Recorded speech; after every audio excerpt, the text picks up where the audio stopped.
దేశానికి ఐటీ రంగంలో ఒక పెను మార్పులు తీసుకొచ్చి ఇప్పుడు ఏదో కొత్తగా ఐటీ మేము తీసుకొచ్చాం, మేము సృష్టించాం అనుకుంటున్నారు. కానీ ఐటీకి అసలు మన దేశానికి దారి చూపిన వ్యక్తి రాజీవ్ గాంధీ గారు.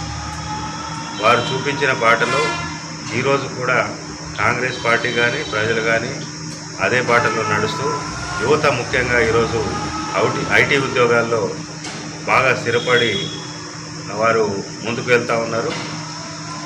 వారిని స్మరించుకుంటూ ఈరోజు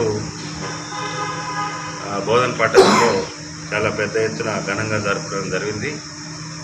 అదే బాటలో రాబోయే రోజుల్లో కూడా వారి సేవలను స్మరించుకుంటూ ఇంకా ముందుకు వెళ్ళాలని దేశ యువతకు పిలుపునిస్తూ ఈరోజు ఈ కార్యక్రమానికి ఇచ్చేసినటువంటి పట్టణ కాంగ్రెస్ నాయకులందరికీ ధన్యవాదాలు తెలియజేస్తాము. బోధన్ పట్టణంలో రాజీవ్ గాంధీ వర్ధంతి సందర్భంగా కాంగ్రెస్ శ్రేణులు ఈరోజు పెద్ద ఎత్తున వాళ్ళకి నివాళులు అర్పించడం జరిగింది.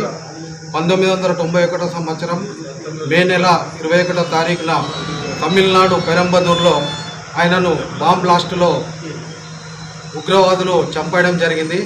దానికి ఈరోజు మేము ఆయనను మర్చిపోకుండా ఈరోజు కూడా ఆయన ఘన నివాళి अर्पिंచడం జరిగింది. कांग्रेस पार्टी की तरफ से आज बोधन कांग्रेस पार्टी की तरफ से जनाब मरहूम राजीव गांधी प्राइम मिनिस्टर साबिका उनका एक बरसी मना रहे हैं। ये 34वां साल बरसी है। बदकिस्मती से हिंदुस्तान की एक बेहतरीन प्राइम मिनिस्टर को हमने खोया है और यहाँ के हिंदुस्तान के दुश्मनों ने तमिलनाडु में एक मीटिंग में उनको बम ब्लास्ट के जरिए मार दिया गया। वो हमारी बदकिस्मती है, वरना आज टेक्नोलॉजी में बहुत आगे रहता। हिंदुस्तान को टेक्नोलॉजी में आगे टेक्नोलॉजी को लाकर पूरी दुनिया में हिंदुस्तान का नाम रोशन किए हैं वो राजीव गांधी है। हम उनकी याद में एक बरसी मना रहे हैं।